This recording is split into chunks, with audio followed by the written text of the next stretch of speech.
अस्सलाम वालेकुम स्टूडेंट्स। आज का हमारा टॉपिक आइसोटोप्स के मुतल्लिक है। सबसे पहले हम आइसोटोप्स की डेफिनेशन पढ़ेंगे। आइसोटोप्स क्या होते हैं? Atoms of same element having same atomic number but different atomic masses.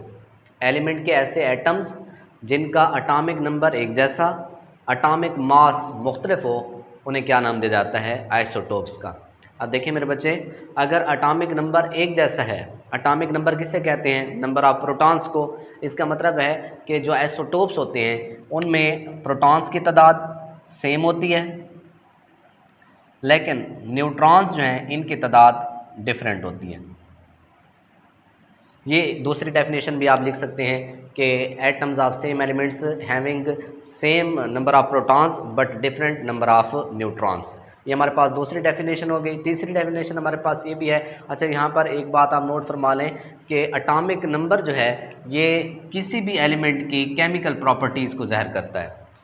किसी भी एलिमेंट का एटॉमिक नंबर वो एलिमेंट की केमिकल प्रॉपर्टीज़, कीमी खसूसियात को ज़ाहिर करता है। देखिए, हम इलेक्ट्रॉनिक कन्फिग्रेशन लिखते हैं। इलेक्ट्रॉनिक कन्फिग्रेशन जो है इसी की वजह से एलिमेंट की कीमी खसूसियात बनती हैं। तो जब किसी एलिमेंट का एटॉमिक नंबर मुख्तलिफ होगा तो इसका मतलब है कि उसकी केमिकल प्रॉपर्टीज़ भी मुख्तलिफ होंगी। अगर एटॉमिक नंबर एक जैसा होगा तो उन एलिमेंट्स की केमिकल प्रॉपर्टीज़ भी एक जैसी होंगी। चूँकि एक आइसोटोप के अंदर जितने भी एटम्स होते हैं उनका एटॉमिक नंबर एक जैसा होता है, इसलिए उनकी केमिकल प्रॉपर्टीज़ जो हैं वो सेम होती हैं।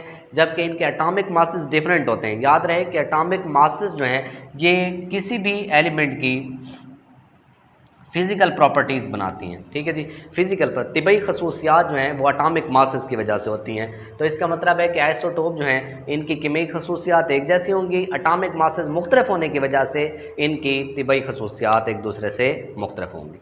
कीमियाई खसूसियात एक जैसी, जबकि तिबई खसूसियात एक दूसरे से मुख्तलिफ होंगी। उसके बाद हमारे पास एग्जांपल्स हैं। एग्जांपल्स जो हैं उनमें सबसे पहले उन्होंने आइसोटोप्स दिए हैं हाइड्रोजन के।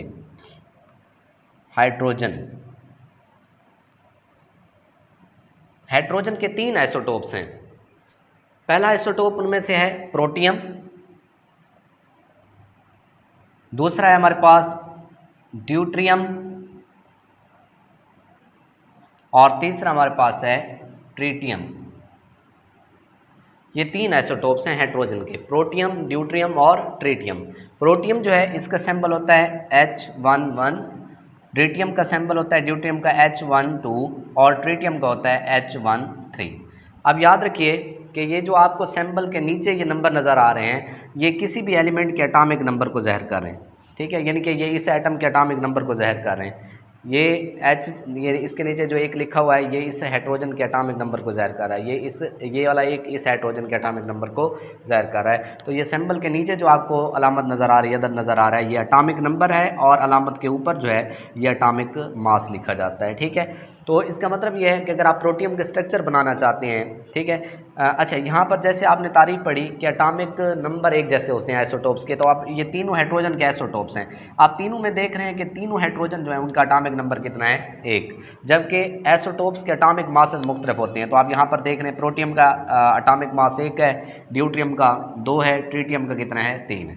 अब यहाँ पर आपने क्या करना है? इनकी स्ट्रक्चर ड्रा करनी है। ये सबसे पहले आपने न्यूक्लियस बनाना है। अब देखें न्यूक्लियस में कौन से पार्टिकल्स होते हैं? प्रोटॉन और न्यूट्रॉन। अब एटॉमिक नंबर इस प्रोटियम का 1 है, तो इसका मतलब है इसके अंदर प्रोटॉन की तादाद कितनी है? 1। उसके बाद आपने न्यूट्रॉन्स की तादाद लिखनी है। न्यूट्रॉन्स की तादाद मालूम करने के लिए हमने चैप्टर नंबर 1 में फार्मूला पढ़ा था कि एटॉमिक मास में से एटॉमिक नंबर को नफ़ी किया जाए तो हमारे पास नंबर ऑफ न्यूट्रॉन्स आ जाते हैं। तो एटॉमिक मास कितना है प्रोटियम का? 1, एटॉमिक नंबर 1 में से 1 को नफ़ी कर दें, कितना जवाब आएगा? 0।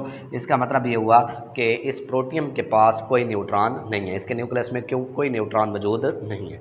उसके बाद आपने इलेक्ट्रॉनिक कन्फिग्रेशन इसकी लिखनी है। तो आप जितने प्रोटॉन्स होते हैं उतने एक न्यूट्रल एटम के अंदर न्यूट्रॉन्स होते हैं, इलेक्ट्रॉन्स होते हैं। तो प्रोटॉन 1 है, इसका मतलब इलेक्ट्रॉन भी 1 है। तो पहला शेल कौन सा होगा न्यूक्लियस के गिर्द के? इसमें 2 इलेक्ट्रॉन की गुंजाइश है। हमारे पास कितने इलेक्ट्रॉन है? 1, तो 1 इलेक्ट्रॉन इधर आ जाएगा। इस तरह ये हमारे पास प्रोटियम की स्ट्रक्चर बन जाएगी। दूसरी स्ट्रक्चर हम ड्यूट्रियम की बना लेते हैं। ड्यूट्रियम जो है उसका सिंबल आप याद रखें H है और इसका अटामिक नंबर कितना है, 1, अटामिक मास 2 है। तो सबसे पहले हम न्यूक्लियस बनाएंगे। न्यूक्लियस में कौन से ज़रात होते हैं, प्रोटॉन और न्यूट्रॉन। प्रोटॉन जो है उसकी तादाद अटामिक नंबर के बराबर होती है। ड्यूटियम का अटामिक नंबर 1 है तो प्रोटॉन भी कितना होगा, 1। और उसके बाद न्यूट्रॉन की तादाद मालूम करनी है। अटामिक मास में से अटामिक नंबर को नफ़ी करेंगे, न्यूट्रॉन्स की तादाद आ जाएगी। ड्यूटियम का अटामिक मास कितना है, 2, अटामिक नंबर 1, 2 में से 1 को नफ़ी करेंगे, कितना जवाब आएगा, 1। तो न्यूट्रॉन कितने हो गए, 1। उसके बाद आपने इलेक्ट्रॉन्स इनके बनाने हैं। इलेक्ट्रॉन्स को आपने शेल के अंदर, सब शेल के अंदर तकसीम करना है। तो अब हाइड्रोजन जो है उसके पास जितने प्रोटॉन होंगे उतने ही इलेक्ट्रॉन होंगे। अब प्रोटॉन 1 है तो इलेक्ट्रॉन भी 1 है। न्यूक्लियस के गिर्द पहला शेल के होगा, उसमें 2 इलेक्ट्रॉन की गुंजाइश है, लेकिन हमारे पास कितने इलेक्ट्रॉन है, 1। तो आप 1 इलेक्ट्रॉन को डॉट की शक्ल में यहाँ पर ज़ाहिर कर दें।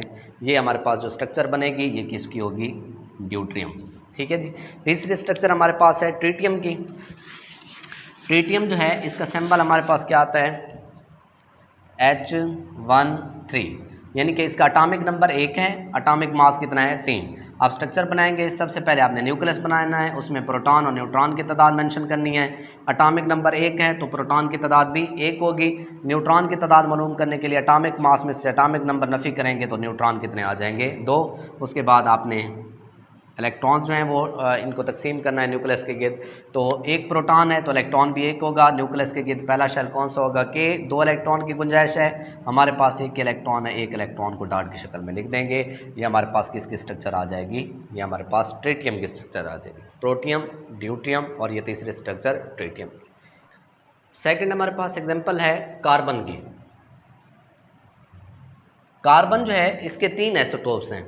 एक है जी कार्बन 12, दूसरा है कार्बन 13 और तीसरा है कार्बन 14। अब कार्बन के तीनों आइसोटोप्स में कार्बन का अटामिक नंबर एक जैसा है। कितना अटामिक नंबर है, 6। तीनों आइसोटोप्स में कार्बन का अटामिक मास मुख्तलिफ है। ये वाला जो आइसोटोप है इसमें कार्बन का अटामिक मास कितना है, 12, और इसमें 13, और इस आइसोटोप के अंदर कार्बन का अटामिक मास कितना है, 14। अब याद रहे कि इन तीनों आइसोटोप्स में से जो कार्बन 14 है ये एक रेडियो एक्टिव आइसोटोप है। Radio active isotope, radio active isotope के मतलब हम पहले भी बात कर चुके हैं। रेडियो एक्टिविटी, ये जो आइसोटोप है इसमें से रेडिएशन का अमल होता है। ठीक है, ये रेडियो एक्टिविटी यानी रेडिएशन खारिज करता है, तो इसलिए इसको क्या कहा जाता है, रेडियो एक्टिव आइसोटोप्स। ये जो 2 आइसोटोप्स हैं ये नेचुरल हैं। अब इन तीनों आइसोटोप्स में से जो सबसे ज़्यादा मिकदार है वो इस कार्बन 12 की है। तकरीबन इसकी मिकदार है 98.9%। ठीक है जी। उसके बाद अब इनके स्ट्रक्चर अगर हम बनाना चाहते हैं, स्ट्रक्चर हम कैसे बनाएंगे, पहले हम कार्बन 12 के स्ट्रक्चर बना लेते हैं। अब इसके पास प्रोटॉन्स कितने हैं, 6, यानी अटामिक नंबर इसका 6 है। अब इसके पास इसका जो अटामिक मास है वो कितना है, 12। ठीक है जी। पहले इसकी स्ट्रक्चर बनाएंगे तो कार्रवाई वही होगी हमारे पास। पहले न्यूक्लियस ड्रा करेंगे। न्यूक्लियस जो है उसमें हमने कौन से ज़रात रखने होते हैं, प्रोटॉन और न्यूट्रॉन। अब इसका अटामिक नंबर 6 है तो प्रोटॉन की तादाद कितनी होगी, 6। न्यूट्रॉन की तादाद कैसे मालूम करेंगे, अटामिक मास में से अटामिक नंबर नफ़ी करके 12 में से 6 नफ़ी करें तो कितना आंसर आएगा, 6 आएगा। तो न्यूट्रॉन जो है वो कार्बन 12 में 6 होंगे। अब हमने इसकी इलेक्ट्रॉनिक कन्फिग्रेशन लिखनी है, इसको इलेक्ट्रॉन्स को हमने शेल्स के अंदर डिवाइड करना है। तो सबसे पहले हम क्या करेंगे कि कार्बन जो है चूँकि न्यूट्रल एटम है, इसके अंदर जितने प्रोटॉन्स हैं उतने ही इलेक्ट्रॉन्स होंगे। 6 प्रोटॉन है तो इलेक्ट्रॉन भी 6 होंगे। अगर हम इसको तकसीम करना चाहें तो के शेल पहला होगा, उसके अंदर कितने इलेक्ट्रॉन आ जाएंगे, 2।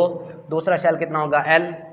ठीक है, एल शेल के अंदर 8 इलेक्ट्रॉन की गुंजाइश है, हमें कितने चाहिए, 4। यानी कि न्यूक्लियस जो है उसके गिर्द पहला शेल के है, इसमें कितने इलेक्ट्रॉन आप फिल करेंगे, 2 डॉट लगा देंगे। दूसरा शेल जो है वो एल है, उसके अंदर कितने डॉट लगाने हैं, 4, 1 2 3 4। ये हमारे पास कार्बन 12 की स्ट्रक्चर। ठीक है, कार्बन 13 की स्ट्रक्चर बाकी सेम वही होगी, सिर्फ आपने न्यूट्रॉन्स की तादाद जो है उसको तब्दील कर देना है यहाँ पर। क्योंकि अटामिक मास 13 है, अटामिक मास में से अटामिक नंबर नफ़ी करेंगे, न्यूट्रॉन्स कितने आ जाएंगे, 7। बाकी कार्बन 14 जो है उसकी स्ट्रक्चर सेम वही होगी, सिर्फ न्यूट्रॉन की तादाद मुख्तलिफ होगी।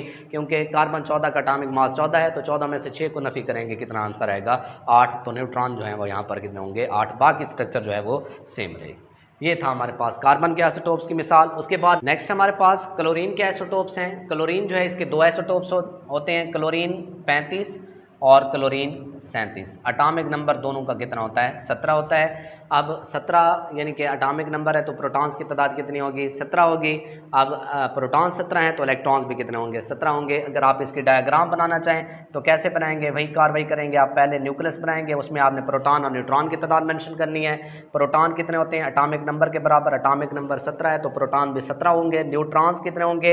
एटॉमिक मास में से एटॉमिक नंबर नफी करेंगे तो क्लोरीन 35 जो है, इस आइसोटोप में न्यूट्रॉन की तादाद कितनी होगी? 18 होगी। ठीक है। अब 17 प्रोटॉन है तो इलेक्ट्रॉन भी 17 होंगे। उनको हम डिवाइड करेंगे शेल में। के शेल में 2 इलेक्ट्रॉन, एल में 8 और एम में 7। यानी न्यूक्लियस के गिर्द पहला शेल के होगा, उसमें 2 इलेक्ट्रॉन आ जाएंगे। दूसरा शेल एल शेल है, उसमें कितने इलेक्ट्रॉन आएंगे? 8 इलेक्ट्रॉन। 2 इनको डबल करते जाएँ, 2 4 6 और ये 2 8। और तीसरा शेल एम है, उसमें कितने इलेक्ट्रॉन होंगे? 7 2 4 6 और ये एक 7। क्लोरीन 37 के लिए स्ट्रक्चर सेम होगी, सिर्फ न्यूट्रॉन की तादाद तब्दील हो जाएगी क्योंकि इसका एटॉमिक मास 37 है। 37 में से आप 17 नफ़ी करेंगे, कितना आंसर आएगा? 20 तकरीबन आंसर आएगा। तो यहाँ पर क्लोरीन 37 के लिए जो स्ट्रक्चर होगी वो कुछ इस तरह की होगी। नंबर ऑफ न्यूट्रॉन्स 20 होंगे, जबकि क्लोरीन 35 के लिए नंबर ऑफ न्यूट्रॉन्स कितने होंगे? 80। ठीक है। लास्ट एग्जाम्पल जो है वो हमारे पास यूरेनियम की है। तो यूरेनियम जो है इसके भी 3 आइसोटोप्स होते हैं। यूरेनियम 234, यूरेनियम 235 और यूरेनियम 238।